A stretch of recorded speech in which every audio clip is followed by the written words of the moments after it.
Alors ici, nous souhaitons résoudre l'équation suivante, 5x plus 7 égale 2x moins 2. Résoudre une équation, c'est tout simplement trouver la valeur de x pour laquelle l'égalité est juste, pour laquelle l'égalité est correcte. C'est-à-dire qu'à la fin, on va trouver une valeur de x, je ne sais rien, 3. Et bien, si on remplace x par 3, le membre de gauche doit être égal au membre de droite. Alors, première étape ici pour résoudre cette équation, on a notre inconnue x qui est dans le membre de gauche et elle est également dans le membre de droite. Il faut qu'elle ne soit que dans un seul des deux membres. Donc soit on va enlever le 5x, soit on va enlever le 2x. Les deux solutions fonctionnent. Moi je vais enlever le 2x pour commencer. Pour résoudre une équation, on a le droit d'ajouter, de soustraire, de multiplier ou de diviser par le nombre que l'on veut, sauf 0. La chose la plus importante, c'est de le faire à la fois dans le membre de gauche et dans le membre de droite. Là, j'ai recopié la même chose, sauf que ce que je souhaite faire, c'est me débarrasser du 2x. Pour me débarrasser d'un 2x, c'est comme si c'était plus 2x, eh bien, il suffit que je fasse ici moins 2x. L'avantage de faire moins 2x, c'est que 2x moins 2x, ça va s'annuler, ça vaut 0. Et il va ne me rester que moins 2.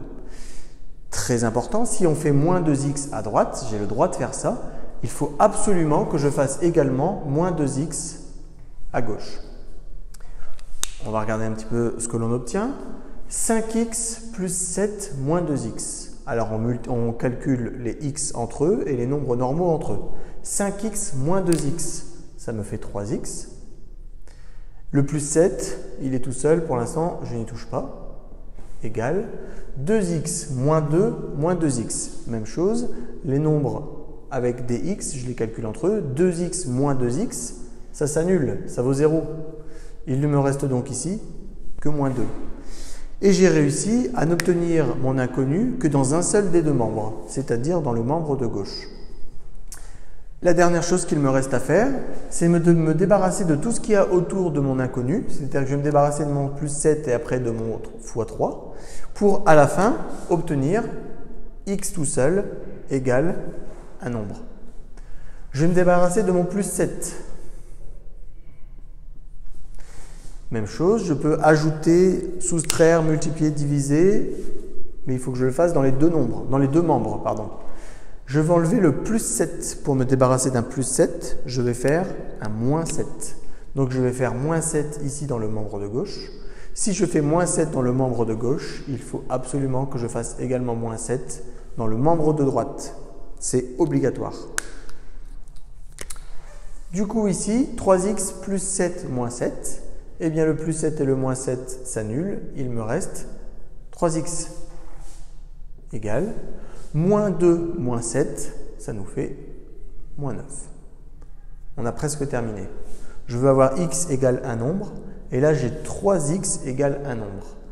Entre le 3 et le x ici, j'ai une multiplication, c'est 3 fois x. Pour me débarrasser d'une multiplication, il faut que je fasse une division. C'est-à-dire que je vais diviser le membre de gauche, et je vais également diviser le membre de droite. Et je vais le diviser par 3. Le but, c'est de me débarrasser du 3. C'est-à-dire que ici, je vais le faire directement. Je vais diviser le membre de gauche par 3. Et je vais diviser le membre de droite par 3. L'intérêt de faire ceci, c'est que les 3 s'annulent. Et dans le membre de gauche, il ne me reste plus que x. X égale moins 9 sur 3, c'est-à-dire moins 3. Si je ne me suis pas trompé, dans mon expression du départ, si je remplace x par moins 3, si c'est ma solution de l'équation, eh bien le membre de gauche sera égal au membre de droite. Vous pouvez vérifier et je vous conseille fortement de vérifier que la solution que vous avez trouvée est la bonne. Je le fais très rapidement, je remplace x par moins 3, 5 fois moins 3 plus 7, 2 fois moins 3, moins 2. Donc 5 fois moins 3, moins 15 plus 7, ça nous fait moins 8. Donc le membre de gauche ici, c'est égal à moins 8, quand je remplace x par moins 3. 2 fois moins 3, ça nous fait moins 6, moins 6, moins 2, ça nous fait également moins 8. On a vérifié, la solution de notre équation, c'est bien x égale moins 3.